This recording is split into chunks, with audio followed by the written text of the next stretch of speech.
You set me on fire, striking a match on my lips, hot like June. Oh my God. Okay, wow.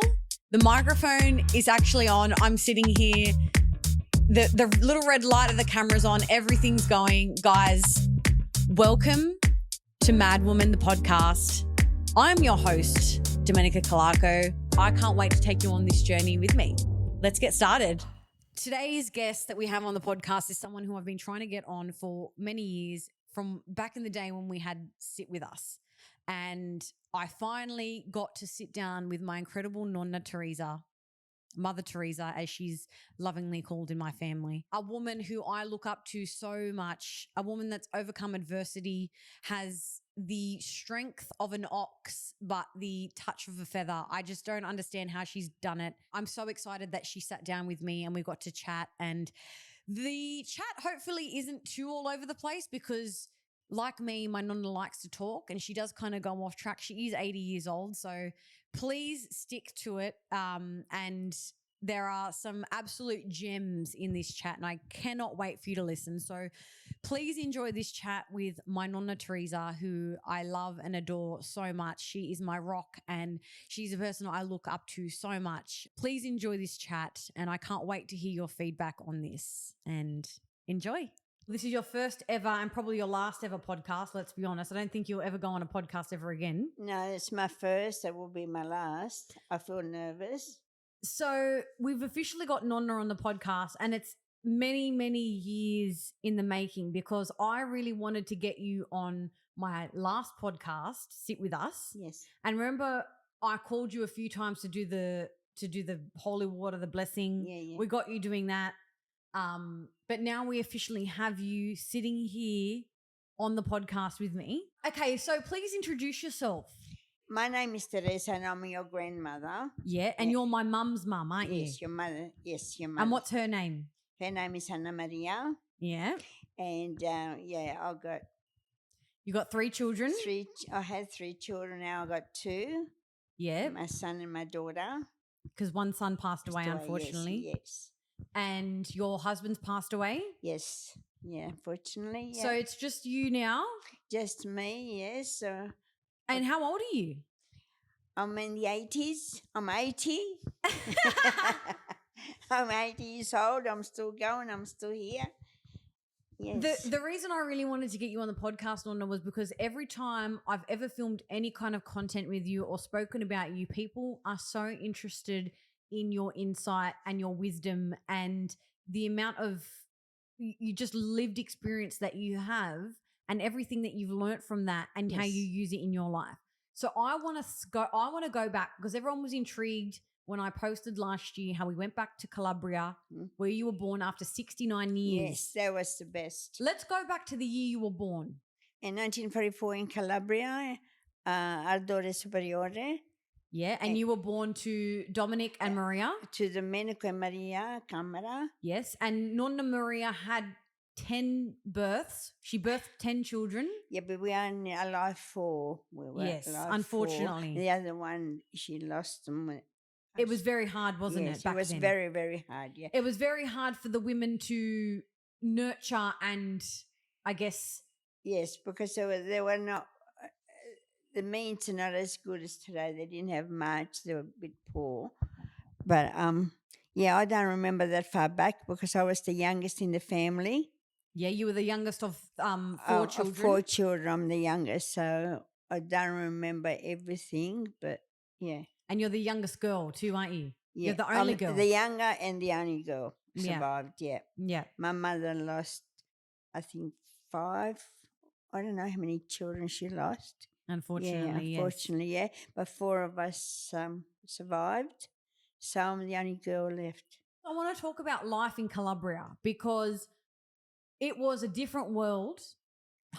Definitely was a different world to what we live in now. Yes. But the way that you were brought up and the way of life back then was so different. Different, yeah. You know, you didn't go to school in Italy? Yes, I did. Okay, sorry, you did go to school. Up to 4th class. And then only up to year 4? Yeah, but then I migrated to Australia and left. Okay. Yes. So you migrated to Australia when you were... 11 years old. So you only went to school till year 4? Yes. Wow. That's in not a lot of Italy. schooling, is it? And now, and the school in Calabria was different again.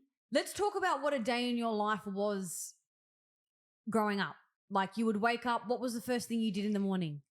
I wake up and used to live on the land.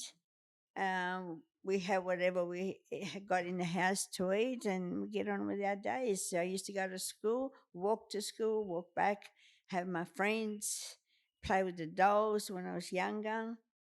And tell us about the things that you had, Nonna, and the prized possessions that you had.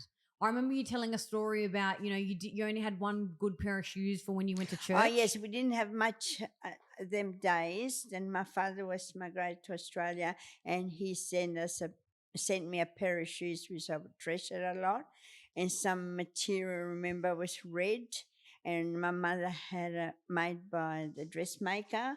And when I wore that red dress, it was something very, very happy.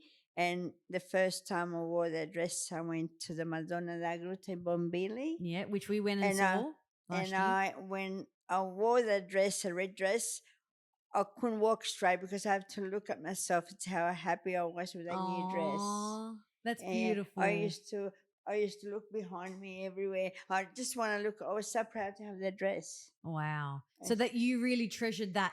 Yes. Because you didn't have much at all, did you? You had whatever No, was hand me down. No, we didn't the have much at community. all. No, not at all. And that dress I was allowed to wear when we got to Madonna da Gruta or we go out somewhere special. And when you come home, you got to take it off. And we didn't have wardrobe, so we lay down on top of the kasha. Yeah, the gusha is like a glory box or a box where you keep all because of the we didn't have wardrobes or hangers or anything. That was the best place. So as soon as I'd come home, take the dress off and gladly put it away for the next time I have to wear it. Wow. And I used to wear it every Saturday when we go to Madonna da Gruta. I know you've told this story many, many, many times, but I'm fascinated by this story and we're going to share pictures when we edit this video and this podcast because it's such a fascinating story. And just to put into perspective, people, for where Reggio Calabria is in Italy, it is down south. It is, and I mean, it still is, but back when Nonna was born, it was really, I guess, separate from the rest of Italy. They didn't really treat the Southerners like they were proper Italians. They were very separate from like the Northern Italian Yes. So we were states. Yeah, they kind of shunned you, right? Yeah, we weren't educated. Yeah, that's the word. Yes. Yeah, less educated people. Yeah, in where we come from in Reggio. But faith and community was something very important. Right? Yes, the faith was a lot. A big part. Big part of our life. The faith, yeah. We believe it. We used to go Madonna da Gruta every Saturday morning. We used to go to the Mass there. Now, the story I want you to tell, Nonna, is the story of what happened when you were young and you accidentally almost died. Yeah, that's a story that my mother told me because I would not remember. I was just the age, very small. I just used to sit up. I don't know how old I was. My father was sick and the doctor gave these tablets, very, very strong tablets that he can only take one a day. It was so strong. So them days my mother set me on the floor to do her work. So she gave me them that jar of tablets for me to play. Yeah, like a rattle. To use as a toy to play, not knowing that bottle come open while I was playing while my mother was doing her work. And when my mother saw me, I had the last tablet out of that bottle about to take, and I was dozing. And so you ingested, unfortunately, this whole I bottle took of... the whole tablet where the doctor told my father not to take more than one a day because it's very, very strong. So she gave me that to play, and while I bang and bang, the bottle came open. My mother didn't see; she was too busy working. So I had my last tablet in my hand, and I was almost, Then my mother, of course, got upset, cried and screamed. And then and she cried. She said, if she dies, it's on me. Yeah. So, but then the evening came, so my father took me in his arms and he was walking towards up a hill in the night time and all the shaking walking up and down the hill. I don't know how to say the word. It's okay. You can say it in Italian. Say it in Italian. Quando quasi abbiamo avuto con i pinnoli, a mamma fece avuto a Sant'Antonio, poi mi guarisce, non mi moro, facci verginelli, 13 verginelli, 13 mascoli portavano in chiesa e feci i panini per Sant'Antonio. Ho avuto uffici ed lei fu vestita come Sant'Antonio per un anno, portai la divisa di Sant'Antonio. E si fece la grazia da mamma che non è via su oggi. Yeah. So what Nonna's pretty much just said was that my great grandmother prayed to Saint Anthony to save her life, and in return she will Dress him up like him. She dressed my Nonna up like Saint Anthony for an entire year. Yes. All she could wear was to dress up like Saint Anthony and give you a this is an offering. An offering, yeah. Yes. It's hard to, I guess, translate this to in English. It's very much rooted in their history and in their culture back in Italy and back in southern Italy. Obviously, faith and religion was a very big part of everything they did, whether it came to family, money, everything. It came back to the saints. It came back to Jesus, Mary, Joseph, all of the Holy Family was a big part of your life. So you got to an age where you were able to understand, and your mother was able to dress you up, and you spent a whole year in this St. Anthony's outfit. Every day. It was every day. It's an actual miracle that you're sitting here today and you survived. Right. Yes. And to do that, my mother invited in honor of St. Anthony, had 13 boys, took me to the Madonna da Gruta and changed me into St. Anthony uniform. Yeah, into the outfit and said, now in front of Jesus, of the Madonna, front of the Madonna da Gruta. Wow. On the side there was St. Anthony. She took my clothes off and she put me St. Anthony. And this was an offering to say thank you for saving. Thank you for saving my life, because I should have been dead by this tablet. Wow. And so they wore that uniform, which I got a photo at home. Yes, and we'll put that photo in here because it's actually incredible. Yes, and it was fantastic. I wore it for a year. And this happened in Bombilia, Madonna da Gruta. And this all happened before you even came to Australia, okay? Let alone the stories that we've got for when you get to Australia. Let's talk about migrating to Australia, Nonna, because you migrated to Australia in you came on the boat called Sydney, which is actually incredible. Mm-hmm. And you spent 1 month on a boat. Exactly, yeah. In the middle of the ocean, not seeing anything, not being on land for 1 whole month it took you to get here. Yeah. Let's talk about that journey, Nonna, leaving your hometown of everything that you ever knew. You never left your small town. You never saw anyone other than your friends and family. That's right. I only knew about that piece of Calabria where I was born and grew up until I was 11 years old. That's when I left Calabria. I think it's such a fascinating story. The first time that you saw people of colour, you saw bananas. There's stories here that we could never even understand or fathom because you were from a small town. It was literally like, we never seen bananas in Calabria. Yep. And then when we got to Colombo, my mother saw other people buying bananas. Yep. So she decided to buy some bananas. And so when we got this banana, my mother started eating it with the skin on. And she said, I don't like it. I don't like it. And then there's a man said, no, signora, you got to take the skin off and then eat it. Wow. And so that's the first time we've seen bananas at Colombo. Wow. And I remember this story. I remember you telling us this story from a very young age. Yeah. And I never forget it. And I never forget when you were going through the Suez Canal and the first time that you ever saw a person with dark skin, a person of colour. Yes. And I thought it was weird. No, we're going to cut that out. You can't say that's weird. Okay, sorry. You got to say, you got to say, Nonna, you never seen anyone with dark skin in your life. No, I never seen anybody with dark skin, no. It's so the that first was time. Really an eye-opening experience for you, something that you had never seen in your life. In 1955, an 11-year-old girl yes. had never seen anything out of this small town in southern Italy. No, only seen Petito in Calabria and Marina del Dore to visit my grandmother.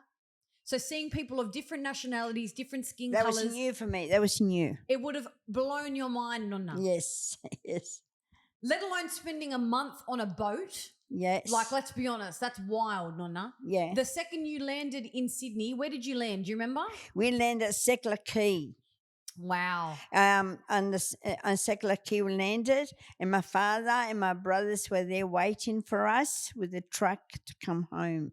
Wow. And on the boat, my mother bought the kashi. Yeah. So she brought the glory box. So Yeah. that's the English version. Yeah, and the kashi, and my father was there with the truck, so we put them kashi on the truck, and we start traveling towards Liverpool. And for us, sound like we're traveling forever. Oh, back then it would have taken you 2 hours to get from Circular Quay to Liverpool. Yeah, It would have. So you've spent a month on a boat. Yes. Then you've got to drive from Circular Quay to Liverpool. And for people, if you're not in Australia, if you're not in Sydney, yeah. it's now you can do that travel in about 45 minutes, not even. Yeah, but right? the truck wasn't going fast. You know, the truck. No, the and Dodge. also in 1955, what would the roads would have been shit. Yeah, but we got on the truck, and my father drove, and then I used to say to my father, "But how long before we get home?" "Oh, soon." "How long we get home?" It took more. How many times did you say, "Are we there yet?" when you're on the boat? Yeah. Oh, on the boat, I didn't say when we were there yet because I had no You were idea. over it. You were like, "We've been on this thing for so long." For 1 month. What did you do on the boat? Listen, we left Messina the 9th of November, and we got to Sydney 9th of December. That was my brother's birthday that day. I'll never forget. My brother Wow. Vince's birthday that day. And when we got home, what a beautiful surprise. He had a box of cherries in the fridge for us. Wow. And I'll never forget it. I said, wow. You must have felt like $1 million. And not only that, when we come to the house, I had my own bedroom. Wow, Nonna. Which I never had in Italy, my own bedroom. I want to talk about the juxtaposition of life in Italy and then you come to Australia. Did you automatically feel like the luckiest girl in the world when you got here to Australia? Not really. Not really. In Italy, I was born there. I had my friends, everything. Yeah. You come here in Australia, we had no neighbours. I felt very lonely, and I cried sometimes. Yes. Because I felt myself lonely. In Italy, But this was just at the start. When you first came here, of course, because let's be honest, Nonna, you didn't speak the language, you didn't have any friends, you didn't really know anyone. We didn't have any neighbours to talk to. I was alone. So community. You didn't have community when you came here. No. How many years do you think it took you? Oh, we had friends. My father had friends come to the house. We had adult friends. Yes. But my girlfriends, like my age, I felt lonely until I started going to school. But when I went to school, St. Mary's, Liverpool, again, I couldn't speak the language. I go there, I come home like a nun, stupid. Yeah. It's fascinating because the school that Nonna went to, St. Mary's, then eventually got the name changed to All Saints. Yeah. And I went to that primary school. Yeah, so yeah. Nonna went there, my mum went there, and then I went there. Yes, which is pretty yes. amazing. But how many years of schooling did you do in Australia? 1, because I had to go and work in the fruit shop. When I started my language, I couldn't understand a word English when I went to school. Then when I started to pick up the language, I left because my brother had a fruit shop in Fairfield. Yeah. I went to work there. And so eventually you just left school because you couldn't speak the language, and you went to go and work in a fruit shop when you were how old? Okay, I don't know, by then I'm maybe 13, 14. Wow. So after that, wait a school. minute. I was working in the fruit shop when I was 15. I remember my brother Vince buying me my first watch. Wow. My brother Vince gave me a watch when I was working in Fairfield West Street fruit shop. Yeah. He gave me a watch, but I was working there from before, but he surprised me with that watch. I felt like a queen with that watch. I still got the watch. Wow, that's beautiful. And when you were working at the fruit shop, could you only speak Italian? No, I speak English by then. Okay, so by then you'd kind of I speak English. And did you start making friends? Italian friends as well? Yeah, they were the same. The friends that I went from school to school, but I wasn't allowed to go anywhere whenever somebody come to visit in our house. I wasn't allowed to go out. I was at home doing my work or work in the fruit shop. I worked in the fruit shop a whole year in Fairfield. Wow. And then what did you do after that? You just kept working from then on out. That was it. I worked in the fruit shop for a year, and then I worked at home because my mother and father used to go to another farm to work, and I was left at home by myself to do the cleaning, the washing, the cooking, and I was all day by myself. It was very Look at me, boring. Nonna. Yeah. It was very boring. So during the day when I was left home, I used to do the washing, the cooking, the cleaning, and to pass my time, I used to put on the Italian records. We had a record player that we bought in the 50s when we came here with all the Italian songs. Oh, and that's why to this day you love when I put on the Italian Yes, music, don't that's you? why. Yes, You reminds love it. me. It reminds me. Yeah. Yeah, and they bought a record player with Italian records, and I passed my time by myself. I was morning Wow. till night. Wow. Sometimes they used to come home at 9 o'clock, and I was scared. So Yeah. I would go out instead of close the doors and sit myself inside. Yeah. What do? Go outside, sit on the veranda because we had the Paganos about a couple of miles away. I can see the light over there. That Aw. made me comfort. And at this time, Nonna, you ignited your passion for dressmaking. You've Oh, always loved yes. dresses. I always in my lifetime, I had two wishes. Yep. One wish was to make my own clothes, dresses, and to drive a car, which I thought I'd never achieve. And guess what? You Yes. achieved both of them. Yes. You know how many times I thank God?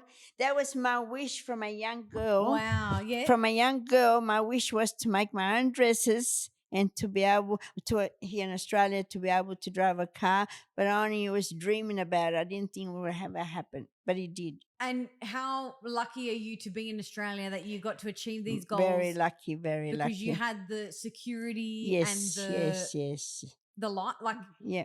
being a migrant from another country, a very poor part of Italy, Yes. and coming to Australia and working really hard. I think this is something that Work a lot of hard, people don't know a lot about. Yeah. Just in general, your generation, how hard you worked. Like you Yes. stopped going to school at 14, 15 and you Yes. just worked. Yeah, worked. Yeah. I worked home in a fruit shop. Fairfield fruit shop. And how old were you when you met Nonno and when you started courting with him? And how old were you when you got married? I was 19 when I got married. No, he left Italy Yeah. in 1952. I remember I was sleeping on the bed and I knew he was going and I didn't want to see him go. So I laid on the bed, pretend I'm sleeping, but I did saw him. This is when your father left. Yes. Yeah, but I want to talk about when you met Nonno Marcello. Oh, Nonno Marcello, I met him through a friend of my father. Yeah. He came to our house. Yeah. And then he Would you say it was married at first sight for you and Nonno Marcello? Yes, I liked him since when I first saw him. Yes. But not that I spoke to him. So you didn't really speak to him, but it was just he came there with friends, with Marisanta's parents. Yeah. He came to our house. I knew where he came, but of course they don't talk to me. Anyway. So they all make the decision that you're going to get married to this man. Anyway, when a young man comes to my house, I knew the reason why they come. So if my parents are happy, they tell me. If my parents are not happy, they don't tell me about it. But I know where they come. When you see a young man, I knew straight away where they're there. So within the time that he came to the house, what was the space of you got married? How fast? In a year. In a year. So bam, you were married. Yes. My friends, my father and mother didn't say anything. They were shy and I was shy. So Marisanta's mother came up to me and said, Marcello, he came here for you. Do you like him? And blah, blah. And I said, well, whatever my parents think, because I did like him. If I didn't like him, I would say no. Yes. I said whatever my parents think. And my parents liked him, so we got going. And Nonno Marcello, who we call Chui, which is just it's a nickname anyway, but I will call him Nonno in this podcast just so it makes sense. Nonno could speak Italian, proper Italian, not dialect, No. proper Italian and Croatian. Croatian, yes. Because he's from Istria, Yes. which is on the border of Italy and Croatia, but back then it was Yugoslavia. Yeah. When they said they're going to bring Marcello into our house and he was Croatian, when my mother heard, oh no, Croatians, oh, I don't understand nothing about these people, no. And then this lady said, no, he speaks Italian too. And so he put the foot in the door because he can speak Italian. And he could speak beautiful. My grandfather could speak proper Italian. Yes, right? yes. Whereas Nonna can speak dialect. And yes. it is different. Like you can understand it, but it's very different. It was funny because I speak dialect and he was speaking Italian.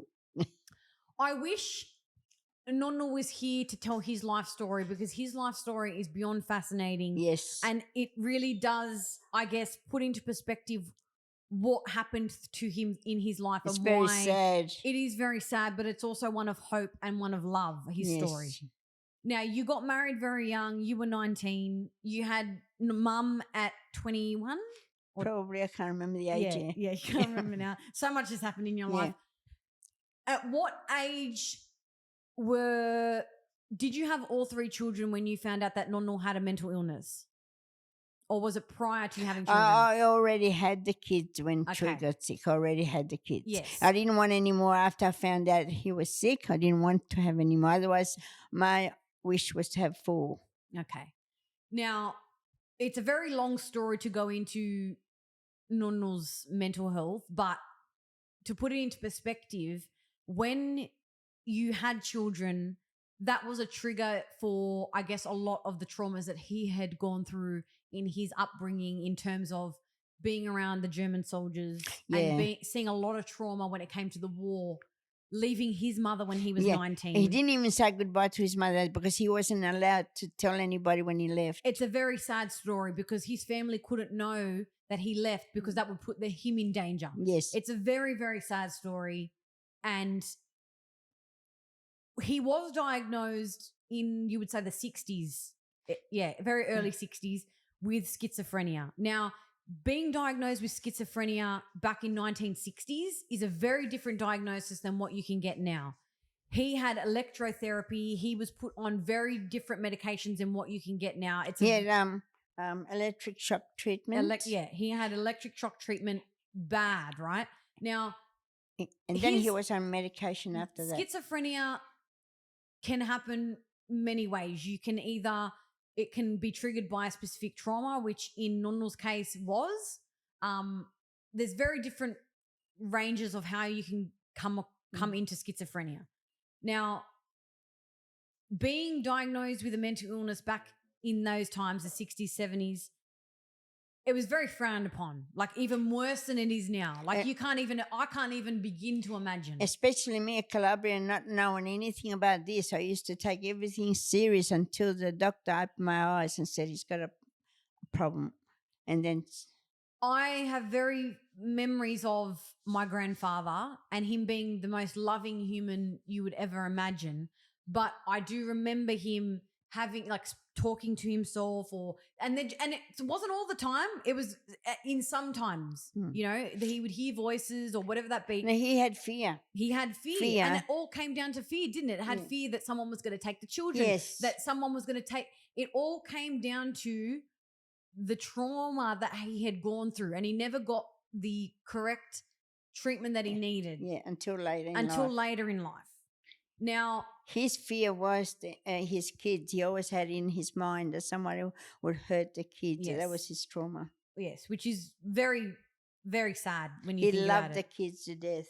And he loved his grandkids to death too. Yeah, everyone. He was very, very protective of his family. Now, I want you, Nonna, to talk about, and I want you to speak very openly and honestly about your experience with people around you. And it makes me very angry because we've spoken about this and obviously you've been there throughout my whole mental health journey and everything I've gone through and being in hospital, when we'll get to that. But the reception of people and people's opinions towards you in that time, telling you things like, oh, you should leave him. Yeah, that's people. Can we go into that, Nonna? I know it's something that's very hurtful and still to this day, you know. Because I had a very life. He was mentally sick, disturbed, I should say, or whatever. Yeah. He was in and out of the hospital all the time. I had 3 young children, in which I had to work in the night to support them. And going to see him in hospital here, in and out of the hospital, was probably, you remember, maybe? I don't remember, Nonna, no, but Oh, yeah. Mum remembers, and she Yeah. tells me a lot of the stories of the times where you had to get on the train, go and visit Nonna at the Oh, mental yeah. hospital and seeing him there That's and not him wanting to leave. That's not it. I remember on the day, this was hard day, on Dominic first communion or confirmation, I don't know. It could have been the first communion or the confirmation. One of these days I had a party, right? I had a party and Chewy was in a good state, and Marcella was in hospital in Liverpool, the mental hospital. Yeah, which is not around anymore because unfortunately there's no mental hospitals and it's very hard. Anyway, he was in there for treatment, but I asked at the hospital if I could have him home the day for Dominic's communion. It was a special occasion. Anyway, I took him home for the day because I want him to be there, and then he didn't. I had the trouble. I said to take him back before you go home. You said to his brother. I said to his brother, take him back to the hospital before you go. No, let him spend time with the family and the kids. But I knew it was going to be hard on me because he didn't want to go back. Of course. And you can understand why he wouldn't want to go back, Nonna, when he was getting electroshock therapy. He was getting pretty much tortured. Yes, in the 60s. The treatment for schizophrenia back then, I don't even want to go into it because it was literally torture. He had electric shock treatment. That was not very nice. No. But that's the only way to bring him back to normal. That had to be done. Dr. Galea did it. But what do you mean back to normal, Nonna? After the treatment, it was all right. What you thought he was all right? I thought he was. You know all what I right. mean, Nonna? See went what I through mean? Went through a lot with him anyway. He went through a lot of things. What I want to talk about is the shit that people said to you. Yeah, because people in your life put you down. Yeah. When you were a woman that was so resilient, had so much love for her family that you would do anything, you would move mountains. Yes. And you had people in your life telling you should leave him. They're the people that don't understand the problem that I had. They thought, oh, he's no good. Why you put up with him? Why don't you leave him? And I said, no, he's the father of my children. I married him for better, for worse. So I committed myself to him, so I tried to get every help I could with him. I went through a lot of psychiatrists. Some of them were good, some of them were bad. When I thought it was no good, I move on. But I've been through a lot, even in the city. The hospital he was everywhere, right on me. He was there. And one time he escaped from a mental hospital? He escaped in Liverpool. Yeah, Liverpool, good on him, I say. He ran away, but they caught him anyway. You can't even, do you know what I wish, and I don't regret because I was young when, I was young back then. Mental health, it's not very pretty. No, it's not a pretty picture. No. And I wish that I got a chance to speak with him about what he went through because I personally think if we understood more about what he went through, yes, we would just understand so much more. And I know that was something that he never wanted to talk about. How many times he tried to take his life? I got him in time. He tried to electrocute himself. I had a lot, but I didn't know about mental problem myself until I got into it. I had to learn as I went along because I had no idea about mental problem. No. At first, I thought he was right. He used to go to work at Cotties and he used to come home because he was scared of the people in there. I don't know if they really scared him because he had a fear that these people come and kill his kids. How often he come home from work and I come home from work and he had my 3 kids in the car ready to take me to Virginia because he wanted to take me away from home because he was scared of his kids.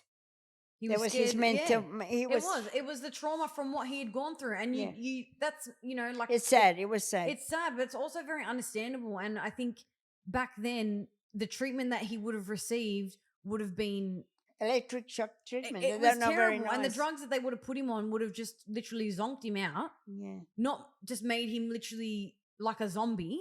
Yeah, they did. But eventually, I remember when I was younger, I think that's when he got on better medication because I don't remember him ever being like a zombie or in that state. At the end, thanks to Dr. Gallia, he gave the right tablets, which didn't need to go through that, but he went through a lot. The electric shock are the worst. I just can't even Poor imagine. thing.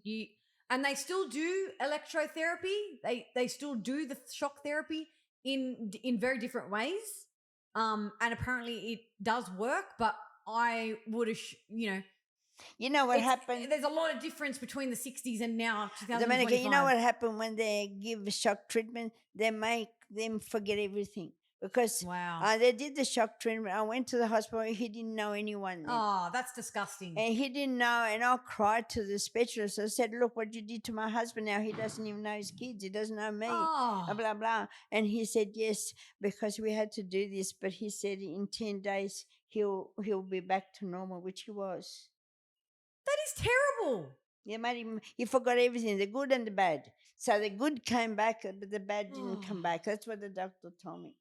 Another shit thing that I'll never forget, and that really annoys me still to this day, is when your 3 children were growing up and they were, starting to date and, going to get married and everything. Oh, yes. People would say to them, no one's going to marry your children because the father's mental. Wow. Yep. Wow.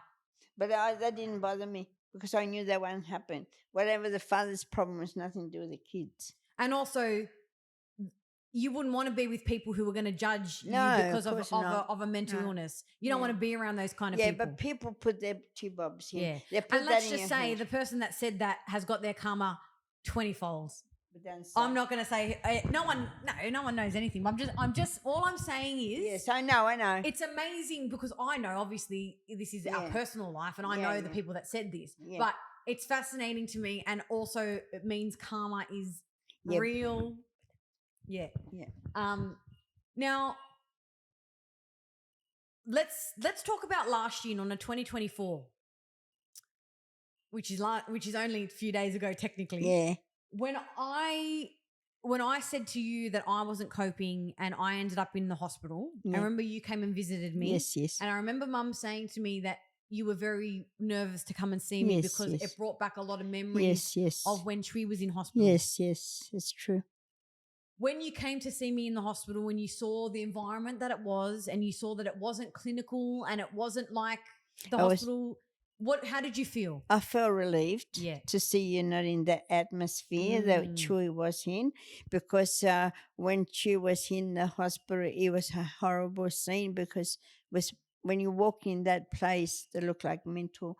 It was very. I don't know how to describe it. Describe it how you describe it, Nonna, in your head. I was scared to walk in that department where Chui was because every person in there was weird. They tried to pinch off stuff. They act weird, so I was scared to go. That was right with me. And this is before you knew about mental illness. So for you to say, "Oh, they were weird," you didn't know. You were very afraid. You didn't know what these people were capable of because you didn't know about mental health. This is the 60s. She had no idea. That's what made it very hard when I didn't know nothing about this 100%. Mental thing. And I even was scared to go and visit Chui in Rotomia. There was a mental hospital there. In Rotomia, I was scared to go in there because as soon as you walk in there, the people were worse than Chui. Yeah. They tried to pinch, they act weird. I couldn't wait to get out of there. And you didn't understand it though, did you, Nonna, back then? You I didn't. Was scared to go. Until you learnt about mental illness, until you learnt that these people, had issues, they had, chemical imbalances, they were going through tough times. I remember when she was in Liverpool department, he ran away.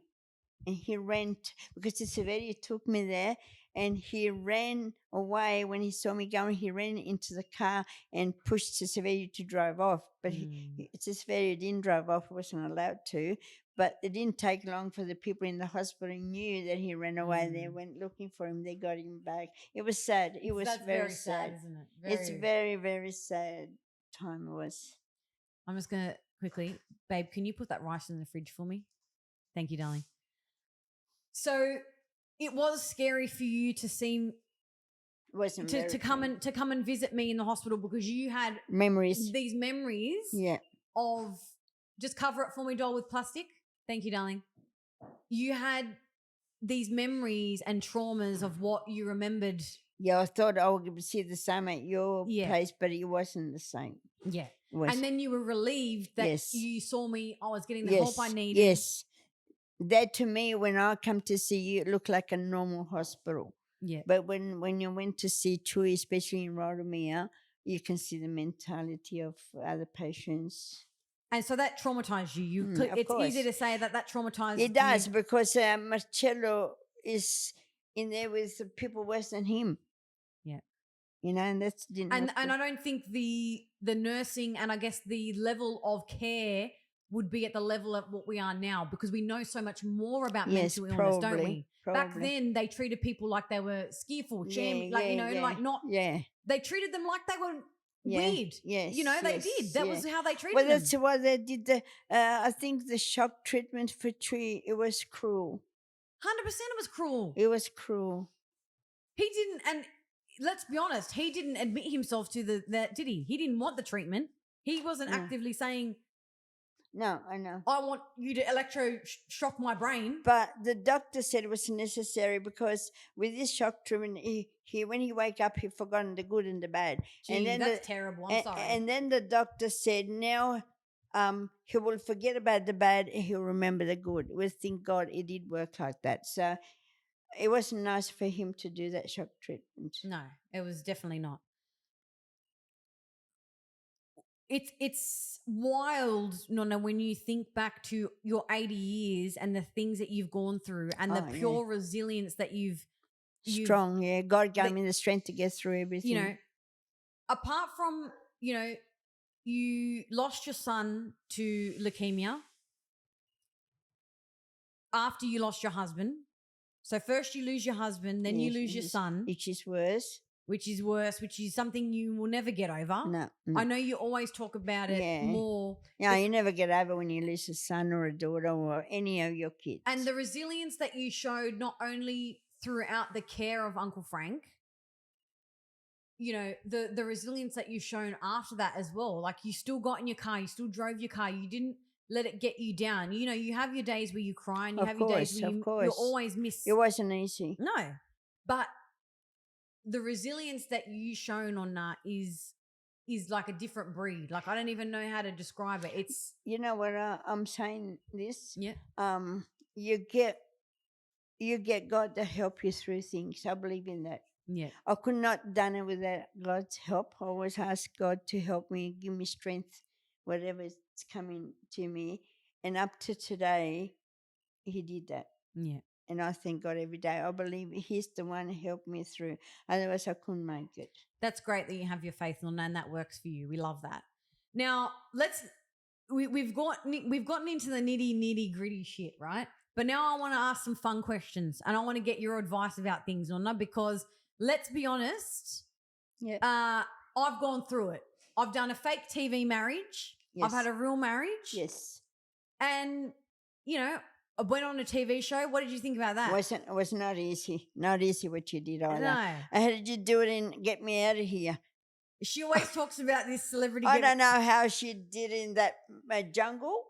In the jungle, how did you do it, Dominica? I want you to tell me. I don't know, Nonna. You taught me to be resilient. What do you mean? You're the one that showed me how to be resilient and get through it. I hope you never ever dream to go back to that place. No.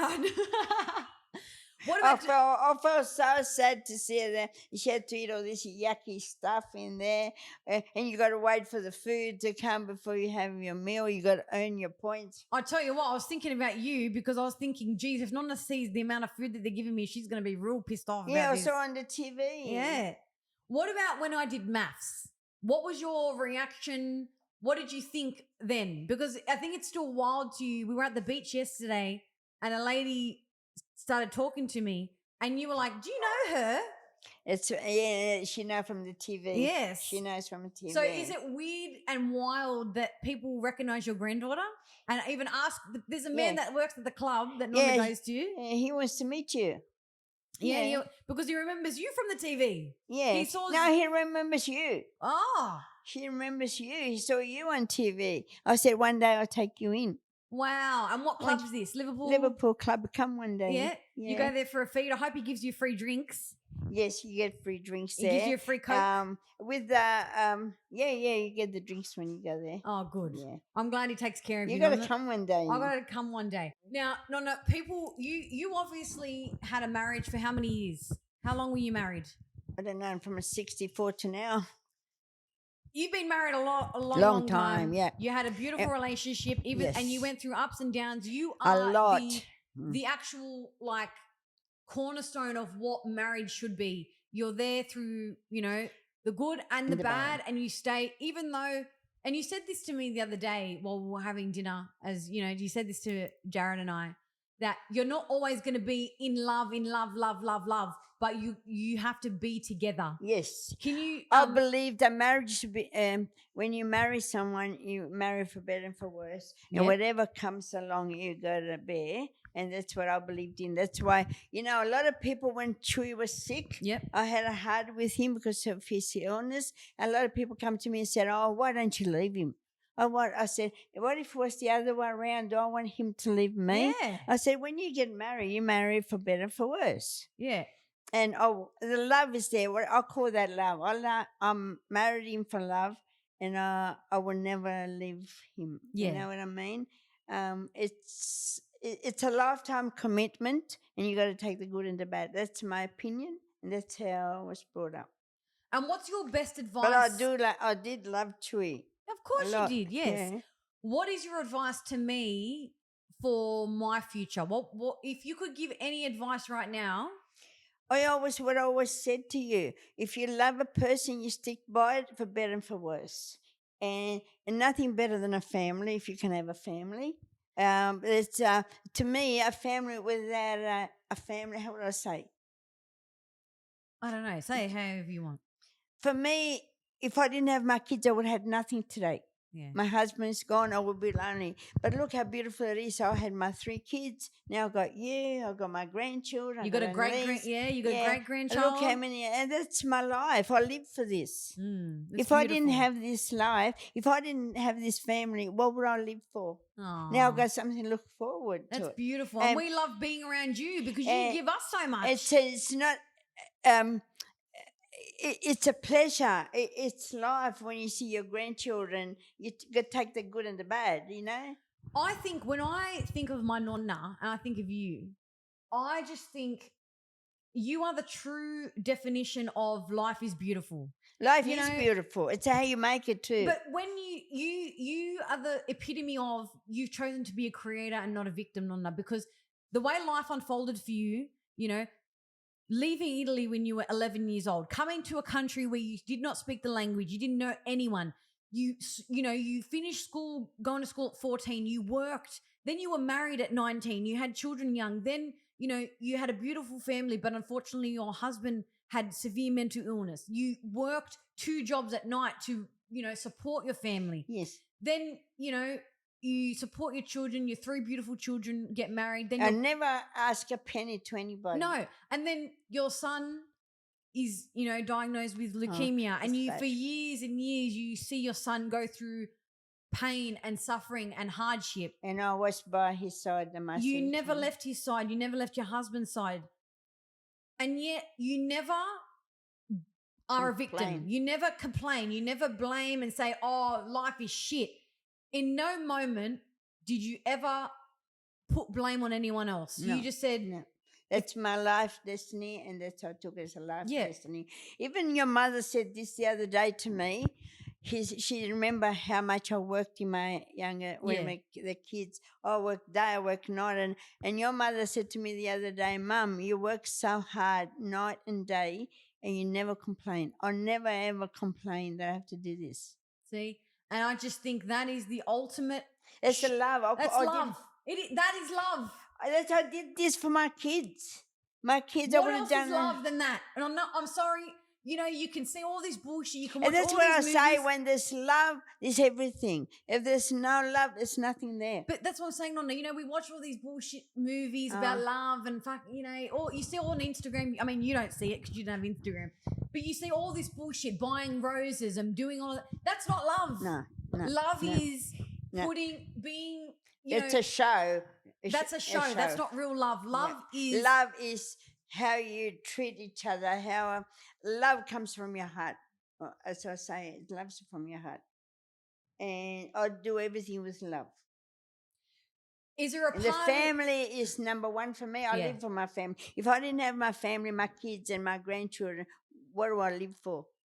It's nothing. My life would have been empty. But now in life, you get good stage and bad stage. It's Yep. not always roses, life. You get the good and the So bad. what's your advice to people, Nonna? You know, because everyone goes through ebbs and flows. Like, you know how hard of last year was for me. I Yeah. went through a lot of shit. Yeah, poor Okay? thing, yes. What is your advice to people listening that might be going through tough times? What's your advice to them? Have faith and keep going on. Never go back. Never lose hope. Never lose hope. Always keep going for the good, for high, and you'll get there. And even when, Don't you think I had let down in my lifetime? yeah. There was a time where I thought everything is dark around me. There's no way out. And there was a time where I thought this is no way out. And thank God, look now. So if someone's going through something really dark right now, what would be a few words of advice to them specifically right now? Try and get out the dark place, And you will get out, won't and you? you will get out. But you gotta want to do it. You gotta want, and always look for the bright future, not look back. So don't look back. Don't look back at the bad things. You look at the future for the better. I never lost hope in my life. I never lost hope. Because you know in the what? worst. The worst, I never lost love of hope because I knew I had 3 kids that I loved dearly. I give my life for my kids, and I did fight through, my life. Yeah. Oh, Now people know your life too. They Um, know how resilient and how strong of a woman you are. And you would never, for someone that's gone through so many tumultuous, sorry, that's not the word I'm going to use. For a woman that's gone through so much adversity and had to overcome so many things, whether it be, from sickness, Yeah. not having enough money, not being able to, some days not put much food on the table for your kids, like having to feed your kids. Like I said, I killed the chicken in my backyard to feed the kids. because I had nothing more to give. What do you think I did? Were there But I would times- never go to my family and say I don't have anything for the kids to eat. I would never Wow. do that. Do you think a part of that comes to pride though, or do you think you just? I did it myself. I don't know. God help me. Ups and downs. My kids didn't always have the proper food they should have, but thank God they ate beans. I want to ask Nonna, because you had an amazing next door neighbor, Mrs. Williamson. Oh, she was a big help there. She gave me a good advice. Now I tell you one Please, thing. we want to know the advice from Miss Williamson. Your Miss neighbor. Woman, I had a neighbor that she saved my life. I remember it was a poor time, very poor. I had nothing, nearly no food to put on the table. I'm talking the early days. And she got me one day, she said, Teresa, that was back then. Yeah. You got to give me $1 a week because I will open a Christmas account. Yeah. And when Christmas comes, she worked it out that I'll get $100 and that will make my Christmas, for dinner. Yeah. And I got a little bit shitty because $1 was too much. It's a lot of money back because then, that wasn't time you only get $20 or 10 Pounds or pound whatever. a week. A week. I was thinking, and she said, Teresa, even 20 cents and all this, she brought me up. And I used to be cranky. And look what she said to me. She said, look, you put a bucket under the water, under the tap, one drop of water. What is she trying to say? It doesn't matter how small money you give me. At the end of the day, Christmas, you have something to give your kids for food, And she was right. She taught me I had to give her $1 a week, $1 a week. And that gave me $100 at Christmas, which was heaven. Now, she taught me to save. She said, it's big or small amount, will accumulate. And to make me see, she said, put a bucket with 1 drop of water every day and you see where that bucket comes. She taught me to save. She gave you the most valuable lesson, and Yes. that was I was cranking at her at the time. Yeah. She helped me a lot. I learned to manage my money. wow. You know. Yeah. I remember Miss Williamson, when we would stay over at Nonna's, Nonna would take us there next door, and she always had poodles. I always remember this. And we'd go over there, we'd play with the dogs, and she'd always we'd get excited because if she walked to the cupboard, we knew that we were going to get a little Kit Kat. Yeah. And she'd come out and she'd give us a Kit Kat and she'd say, "Here, kids, here's a Kit Kat." Yeah, wasn't she nice? And it was the best memories. I always remember her. She always had poodles and she always gave us Kit Kats. But I didn't know back when I was a little kid how much she'd helped Nonna and all of this brilliant advice that she gave her. But not help her with material stuff, but advice. Yes. Because I was a Calabrese, I never learned nothing about money, saving. Money, savings. I never seen my father having a bank book. I didn't know nothing about savings. Yeah. And if I had the brains, when I was working with my brother in Fairfield, if I had the brains, the bank was next door, and he used to give me $20 a week. That was big money at that time. Wow. I was single. I could have made a bank book next to the bank and have it. But here's my $20. It was a lot of money. So I'll bring it home 2-3 weeks. My brother says to me, "What do you do with the money I'll give you?" I said, "I'll put it in the drawer," and then Nonna borrowed it. Wow. Instead he's going, and then he stopped me paying altogether. Instead of him saying to me, "Go make a bank book," if he would have given me, I'm talking about advice. If he would he didn't know himself. If he would have said to me, instead of taking this money home, have a bank book next door is a bank. Yeah.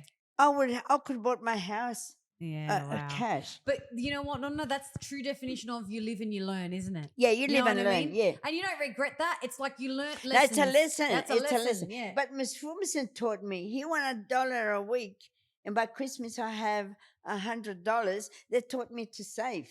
And she said, doesn't matter how small you save, but you get there. Like put a drop of water. Yes. Yeah. Everything makes. And look where I am today. The lessons that she taught me, I didn't even learn from my parents because they didn't know. Not because they didn't want to. My father didn't know nothing about savings. Yeah. He never had savings. Unfortunately, yeah. Yeah. Well, coming from a part of Italy that, let's be honest, was ruled by mafia at the time, okay? Money wasn't really a form of currency there, okay? The currency in Italy was pigs, flour, honey, whatever you had. We live off the land. Yes. The only thing they buy was sometimes the sugar or a bit of coffee. That's shopping. That's it. Everything was made in the land. Yeah. But we worked for it. What a story, Nonna. And I'm so lucky and I feel like everyone that's listened to this today. I think if I make 3 in life, everyone can. Aww. Because I had no education. Yep. I had no education, except Miss Wilson. Yeah. Except I got to thank that lady for the rest of my life, which I do. I learned so much from her, and my life's changed so much since. But I didn't learn from my parents, not because they were bad. They didn't know themselves.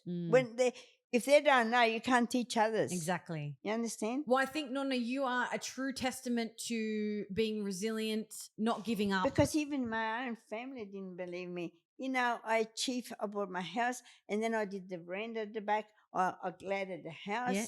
But they didn't see me how many hours I used to work in the factory across the road. And I saved the money. I worked 5 years at Cotties. And 20 years at Maud Wilson. And with my savings, I fixed my house. But at the time, not anymore, but at the time, my brother thought, she couldn't have done it herself. I'm sure Daddy gave them the money. They were a bit jealous. But my father didn't have money for himself. And it's also because you're a woman too. Let's be honest. That's a whole other thing that your brothers did. I could have done a lot better if I had went to Galitos and got advice from them. I would have been even better. Yeah, but you got to give yourself some credit. I did well. You got to give yourself credit, and we're going to wrap it up now. You've got to give yourself credit for coming from Italy at the age of 11. Not knowing anyone, not knowing the language. No education. And the life that you've made for yourself now, you should be very proud. I know you are proud of yourself. I am. So thank you so much. I think people listening are going to feel like they've got a lot out of this chat. Whoever dreamed that I'll be able to drive a car? Well, Whoever. you did it. You manifested it. You know, once in my life I had a dream that I was driving a truck around Austral. And I got up and I laughed. I said, me driving a truck. But then in the years down the track, I ended up driving a car. So you manifested it. And now you make dresses. Oh, as the well. dresses, that was my wish from a young girl because we didn't have anything much. And my wish always to make my clothes, and I made it. I achieved it. So just goes to show that manifesting does work, Nonna, because you manifested it. Yeah. Manifest means you believe something so much, you really, truly, you see it happen, and then it actually comes to life. Yes. I wish in my life, which I thought I'd never ever achieve, drive a car and make my clothes. These my two wishes I had in my life, and I achieved it. All right, Nonna. Now, your final message that you want to say to people listening. What's the final thing? Because we've got to wrap it up now.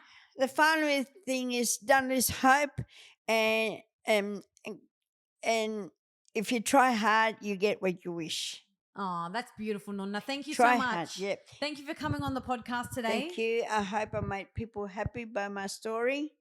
I think you show people resilience, and people will really, truly look at their lives in a different way now, Nonna, I think. I think if I did it, anyone can do it.